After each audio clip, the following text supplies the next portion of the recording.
ரொம்ப ஆண்டுகளுக்கு முன்னாடி ஒரு ஊரில் ஒரு ஆள் வாழ்ந்துட்டு வர்றாரு. அந்த ஆளுக்கு வந்து வாழ்க்கையில் எதை லட்சியமாக வச்சுக்கிறேன்னு தெரில. அப்போ என்ன பண்ணுறாரு, ஒரு குருவை தேடி போய் பார்த்து இந்த மாதிரி லட்சியம்னு என்னங்க, நான் ஒரு லட்சியத்தை வச்சுக்கலான்ட்டு இருக்கிறேன், எதை லட்சியம் வச்சுக்கிறேன்னு சொல்லி போட்டு கேட்காட்டி அந்த குரு சொல்கிறாரு, எதையாவது வச்சுக்கப்பா அப்படின்னு சொல்லி அனுப்புகிறாரு. யார்? அந்த குரு. அப்போது அந்த கிராமவாசி ரொம்ப நேரம் யோசிச்சு பார்த்துட்டு, யார் அந்த லட்சியத்தை வச்சுக்கோன்னு சொல்லி போனவர் யோசிச்சு பார்த்துட்டு கடைசியில் வீட்டுக்கு வந்து தன்னுடைய எதுக்கார வீட்டில் கூடிய சட்டி வானையில் செய்வார் இல்லையா தொழிலாளி கொயவர், அவர் வந்து பார்க்காம தினம் நான் சாப்பிட மாட்டேன் அப்படின்னு சொல்லி போல ஒரு லட்சியத்தை உருவாக்கி வச்சுட்டாரு. அதே மாதிரி தினம் தினம் அந்த கொயவரை வந்து பார்த்துட்டு தான் இவர் சாப்பிடுவார். ஒரு நாள் அந்த கொயவர் வந்து வீட்டில் காணும்.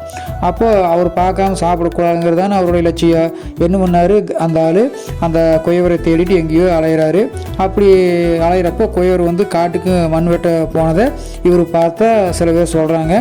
அப்போ இவர் என்ன பண்ணுறாரு, அந்த கொயவரை தேடிட்டு காட்டுக்கு ஓடுறாரு. ஏன்னா அவர் பார்த்து தானே சாப்பிடணும். அதனால் அங்கே பார்த்தா அந்த கொயவர் வந்து மண் வெட்டிகிட்டு இருந்தார். அவர் பார்த்ததுமே இந்த ஆள் வந்துட்டு நான் பார்த்துட்டேன்னு சந்தோஷத்தில் கத்துறாரு. அந்த கொயவர் வந்து திருட்டு முழிக்கிறாரு. காரணம் என்னென்னா, அந்த கொயவர் வந்து அப்போ தான் மண் வெட்டிட்டு வந்த இடத்துல ஒரு புதையல் வந்து கிடச்சிருந்தது. தான் புதையல் எடுக்கிறது வந்து யாரும் பார்த்துடக்கூடாதுன்னு சொல்லி போட்டு நினச்ச நேரத்தில் எவனோ ஒருத்தன் வந்து நான் பார்த்துட்டேன்னு சொல்லி போட்டு சத்தம் போட்டால் எப்படி இருக்குது, அவருக்கு ஒரு மாதிரி ஆயிடுச்சு. நீ பார்த்ததோடு இருக்கட்டு, வெளியே யார்கிட்டையும் இதை பற்றி சொல்லிடாதப்பா, கிடைச்ச புதையில நாம் 2 பேர் பங்கு போட்டுக்கலாம் அப்படின்னு சொல்லி அவர் கூட பங்கு போட்டுட்டாராம்.